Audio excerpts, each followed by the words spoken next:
My story is basically that I was traumatized 14 years ago, and then I couldn't maintain my place because I wasn't working, and then I was couch surfing, and then a housing advocate, actually an Indigenous housing advocate, told me that, you know, even though I was couch surfing, it's considered being almost homeless, or they called it precarious housed. And I was insulted, actually. I was like, I got a roof over my head, I'm not out of the street. But he said, no, that's how people within the sector are looking at it. And then it was just what I had to go through, and the experiences I had, and it's basically, yeah, you're basically not seen as human once you don't have a roof over your head that you can call your own.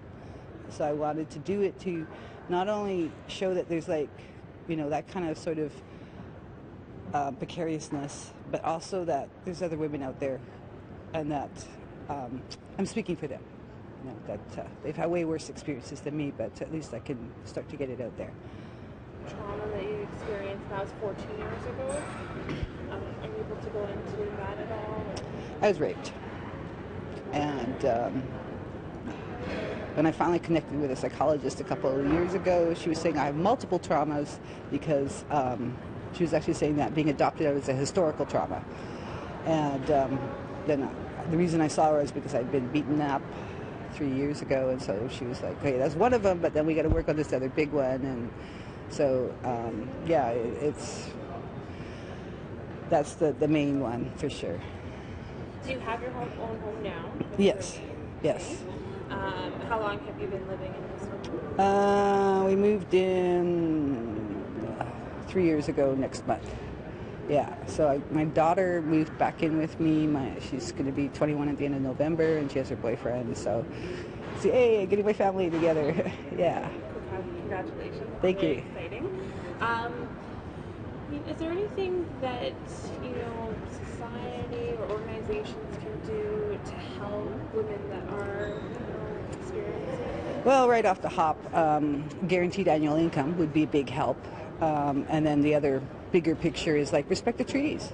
You know, it's like if we were self-governing, I wouldn't be, you know, scrambling around at the bottom of the money pile, for sure, you know, like trying to make it and whatnot. It's just the problems I see with a lot of people is that they don't have the resources to do what they want to do. Like the money they give to foster parents, if they gave it to Native families and gave them some parenting courses and some support, I don't think we'd have as many kids as we do now in care. So yeah, it really comes down to capitalism and the colonialism that's still here, and that's going to change. The advice that you have for women out there that are dealing with these issues? Connect with people.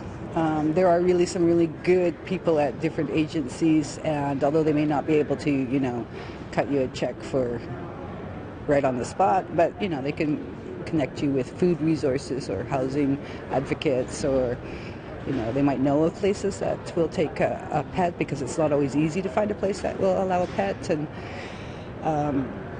yeah, just try to stay connected. That's really huge. It's just, it lets you see that it's temporary, that it doesn't have to be permanent. I don't even think I would have had the chutzpah to try to get the psychologist or so.